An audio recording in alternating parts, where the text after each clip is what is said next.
My nickname is unpatriotic, and it's a horrible name to be called. But it must be a misunderstanding. That's all. The woman in front of me, struggling to find the right words, is my despised mother-in-law, Susan. Just minutes ago, Susan told me to leave the store, and I walked out in tears. After persistent calls from both Thomas and Susan, I returned to the store, where Susan, normally so quick to belittle me, looked more panicked than ever. She had just loudly told me to leave, calling me a stranger. What did she mean by that? I need an explanation. My name is Caroline, a 32-year-old office worker. I have been married to Thomas for 4 years, but we don't have any children yet. My life changed dramatically after the death of Thomas's father, Kingston. We were living in another state at the time. Kingston's sudden heart attack was a shock, and at his funeral, Thomas's uncle said to him, "You're the youngest and the only son. You'll return home eventually, right? Make sure Mom feels at ease." A few months after Kingston's death, Thomas announced that he had transferred to an office near home. He already made the decision and reported it to me afterward. I protested, "Why would you decide something so important without consulting me?" To which Thomas replied, "I thought you'd object."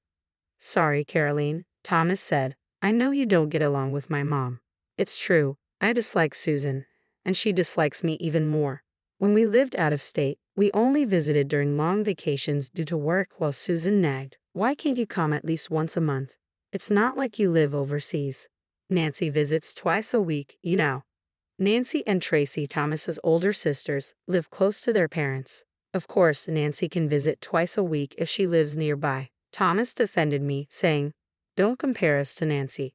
We have work and flying back every time is costly." Kingston tried to mediate, so our relationship with Susan was strained but manageable. Susan's primary issue with me seems to be children. I remember last summer's visit vividly when she asked, "Why don't you have children yet?" She looked pointedly at my stomach and added, "Sorry, but Nancy doesn't have any children either. Both Nancy and Tracy married before me and also don't have children." I thought she should focus on her own daughters rather than criticize me. But Susan said, "Nancy's married off, but you're different. As a daughter-in-law, you're expected to provide a proper heir." Her outdated remarks always frustrated me. Moreover, she told me, with the low birth rate nowadays, it's better to have more children for society. You don't want to be unpatriotic, do you? Unpatriotic, I thought. Who even uses such a word? Susan's comments were strange and shocking.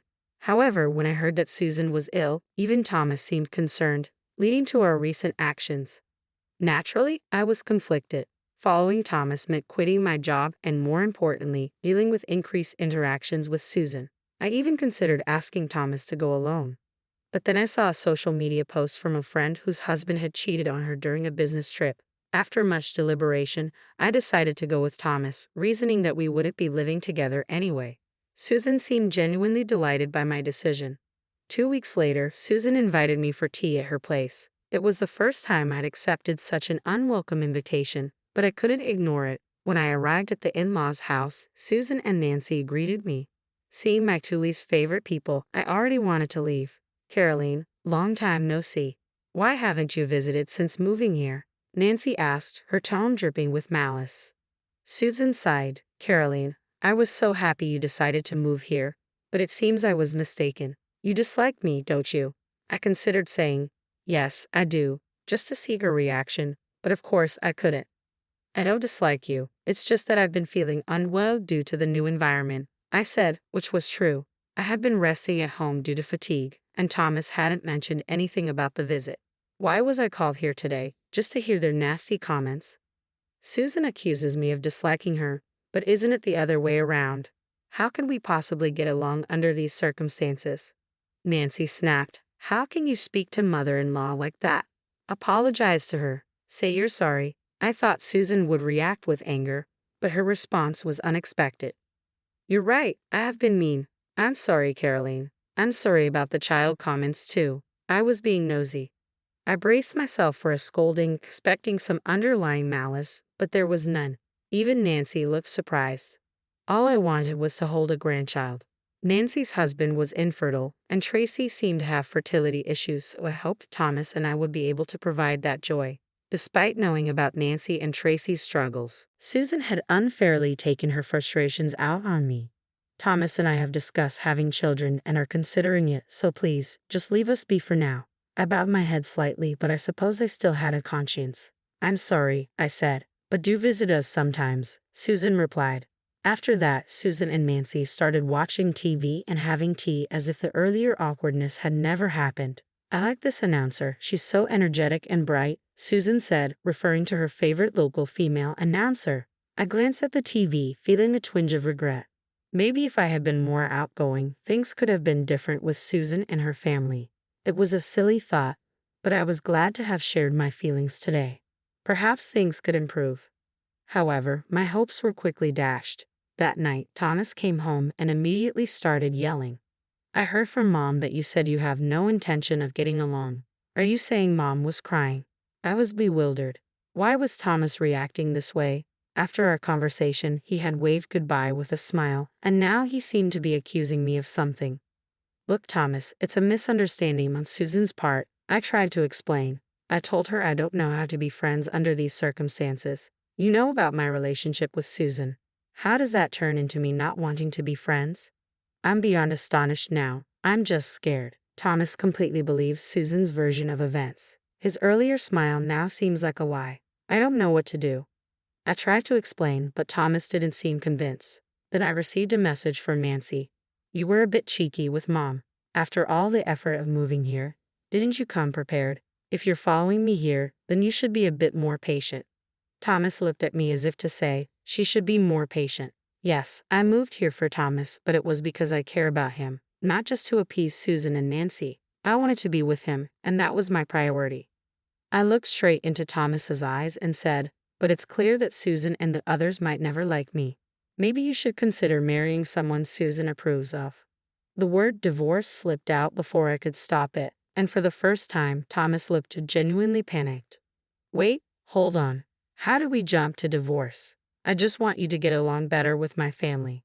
He didn't understand that his family might never accept me, which baffled me. It seemed Thomas didn't want a divorce, as the next day, he came home late from work. I talked to Mom, he said.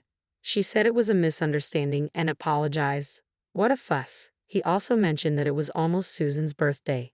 Thomas suggested, how about celebrating Susan's birthday at a fancy restaurant? If we say it was your idea, maybe Mom's view of you will change. He presented it as a great plan, but I suspected that Susan's twisted nature wouldn't make her genuinely pleased with such a gesture. Still, I agreed to handle the restaurant reservation and invited Nancy and others too. Make it for 7, I said. Thomas agreed, but I was filled with unease. As Susan's birthday approached, Thomas had been acting strangely for about a week, unusually cold and responding to my attempts at conversation with vague, disinterested answers. It felt very unpleasant. I wondered if something was wrong at work, but I would soon find out the real issue. When we arrived at the restaurant, Susan, Nancy, and their spouses were already there. Thomas and I were shown to our table, and a worker glanced at us questioningly, making me feel uneasy. Happy birthday, Susan, I said, but Susan didn't even look our way. Instead, she addressed the group. Thank you all for coming today. I'm blessed to be celebrated by my family. Her deliberate disregard felt like an insult. Nancy looked puzzled. I thought today was a family gathering, she said, glancing at me briefly. Tracy looked over worriedly. I realized then, I was being completely ignored. If that was the case, I'd simply ignore them in return and leave early. Just as I thought this, a worker approached our table awkwardly. I'm terribly sorry, but the reservation was for 6 people today. I distinctly reserved for 7, I said. Was there a mistake? No, it should be for 7, I insisted. That's what I told them over the phone. Oh yes, but about a week ago we received a call to change the number to 6 from a gentleman. The worker explained. I was confused and looked at Thomas in disbelief. Thomas said, yes, please service for 6. Everyone's here now. I was stunned. What? I exclaimed. Thomas turned to me, accusingly. I heard from Mom's side that you've been bad-mouthing our family a lot, saying I don't earn enough, and that I'm insensitive. You really had a lot to say, huh? It seemed that a week ago, when Thomas contacted Susan about the reservation, she filled his head with all sorts of lies. Foolish Thomas, without a doubt, believed her. Angry, he had called the restaurant, pretending to be me, and changed the reservation from 7 to 6. The restaurant, hearing the same last name, didn't question it. How could he be so easily deceived in such a short time? Was he really that gullible? With this realization, I felt that there was no point in me being there. Why was I even invited? When I confronted Thomas, demanding that he apologize to everyone present and reflect on his actions, Thomas did the unexpected. He insisted that I apologize to my in-laws and then go home alone to think things over. Naturally, I refused. I couldn't admit to or apologize for things I didn't say. And I didn't need a husband who believed his mother's side over his own wife. Frustration brought tears to my eyes. Why had I even followed him? Seeing my distress, Thomas began to panic, but it was too late. Susan watched us with a smug smile, clearly pleased that her plan had worked. Thomas, it's fine, I said coldly. Next time, marry a younger, more docile daughter-in-law. You might have children then, and you'd be happier with that. Susan's words were sharp and Thomas looked lost, burying his head in his hands. Susan turned to me, saying, Caroline, why don't you go back to your parents' house? A daughter-in-law is ultimately an outsider. I can't see you as family. You're not charming at all. So please leave quickly. Her triumphant tone stung. I'd leave even without you telling me. I'd like to see someone who can get along with someone as twisted as you, I retorted and walked out of the restaurant. Thomas's head remained buried in his hands. Tears of frustration welled up again as I hurried away. Just as I was about to exit, I heard someone calling my name. It was Tracy and her husband. Caroline, wait, Tracy said, clearly upset. I couldn't stand it anymore. Mom and Nancy haven't changed at all. I knew the gossip about you was false. When I said I was cutting ties, they just told me to do whatever I wanted. I'm sorry about Thomas. He's always been a puppet for Mom and Nancy. Tracy's voice was laced with genuine concern. My husband's job is finally settling, and we're moving soon. We've decided not to have kids, and about Nancy's side. Just then, my mobile phone rang. The caller ID showed Susan's name, and I thought, what now? As I was about to answer Susan's call, Thomas's name flashed on my phone. What now? I muttered. Tracy and her husband exchanged glances. If you want, Caroline, you might want to go back to the restaurant. You might see something interesting, Tracy suggested before they left, looking satisfied. The phone kept ringing. When I finally answered, Thomas's voice was filled with panic. Ah, Caroline, I'm sorry. I didn't realize it was a lie. The commotion in the background was chaotic. It's too late to start over now. I'll send the divorce papers later, Thomas said quickly before hanging up. I tried to end the call, but he pleaded, wait, can't you come back? Please, it's a lifetime request. Thomas's childish plea almost made me laugh, but my curiosity about Tracy's cryptic words got the better of me. I decided to return to the restaurant. When I arrived, a crowd had gathered around Thomas's table. Speaking into a microphone was Susan's favorite female announcer. The scene was chaotic. No, that's not it. We were just... It's a misunderstanding, Susan stammered, clearly struggling for the right words. Thomas and Nancy looked awkward and uneasy. The announcer, holding the microphone, directed the question to Susan. You loudly said in the restaurant that Caroline is an outsider and should leave. What did you mean by that? Please explain in detail. Tracy's husband, along with the others who had been offended, had left the scene. The whole situation seemed bizarre. I began to understand. This was turning into a spectacle on TV. As I stood there, dumbfounded, I realized I had forgotten to confirm the reservation details.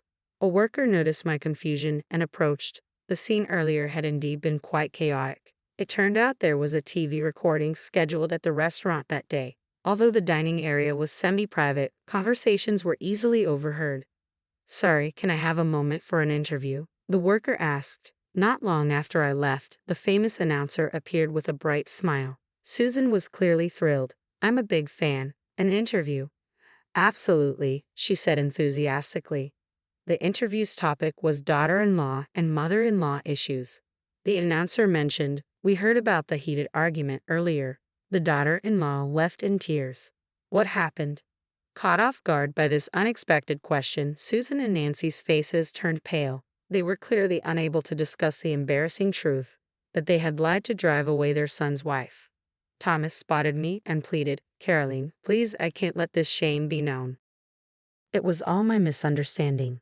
He looked utterly pathetic, but I had no affection left for him. I turned my attention to Susan, who smiled and said, oh, we usually call each other Carrie. Ah, Carrie, come over here. I approached silently as she beckoned. The microphone was pointed at me. You say you call each other Carrie, but how does the daughter-in-law see her mother-in-law? The announcer asked. I've never been called that, I replied. I've been called unpatriotic several times for not having children, though that's due to Thomas and me not feeling ready or confident enough to raise children. We haven't even tried for over 2 years. That's what I was always told was grounds for divorce. I recounted how Thomas had initially supported me when I first got sick and had to take leave from work. I liked his kindness and followed him here, hoping a change of environment might help. But this was the result. I had no more tears left, no more attachment to Thomas. Seeing Susan and Nancy looking embarrassed and pitiful brought me a small measure of satisfaction. I wondered if this would be broadcast nationwide. As I prepared for the broadcast and anticipated celebrating Susan's birthday, I couldn't help but reflect on what a day it had been. Seeing Susan's distress expression, I couldn't help but smile. Well, since the daughter-in-law is considered an outsider, I guess I should leave. Goodbye, I said, savoring the moment as I exited the restaurant. Despite the shouts behind me, I walked away with a sense of satisfaction. In the end, Susan and her family managed to block the broadcast, so the footage never aired. However, the incident had gained enough attention to become the talk of the town, quickly spreading among relatives and acquaintances. After that day, I returned to my room, packed up, and went back to my parents' house. I sent the divorce papers to Thomas, but they weren't promptly returned. Considering it might be time to involve a lawyer, I was surprised when Thomas showed up at my parents' house. My father, Stephen, handled the situation with a firm demeanor. Thomas offered a heartfelt apology, saying he planned to cut ties with his family and would only believe in me from now on. But his words held little weight now. Stephen, usually a gentle man, was visibly injured. Why didn't you realize this sooner? What have you done to Carolyn all these years? Just sign the divorce papers and leave, he said sternly. Thomas, with a face full of regret, handed over the divorce papers, written in shaky handwriting. Despite the difficulty in reading them, the papers were processed successfully. It turned out that Nancy was the real cause of their infertility, though she had blamed her husband. Now close to divorce, she no longer had time to visit her in-laws. Thomas returned to his family home, living with Susan in a small town where they likely faced uncomfortable rumors for a while. For me, this was all in the past. After the divorce, I reconnected with a classmate from my hometown, and we married happily. We were soon blessed with a child, and now have a 2-year-old daughter, and am expecting our second. My new mother-in-law is like an angel, so kind and supportive. Life is unpredictable, but right now, I'm living a happy and fulfilling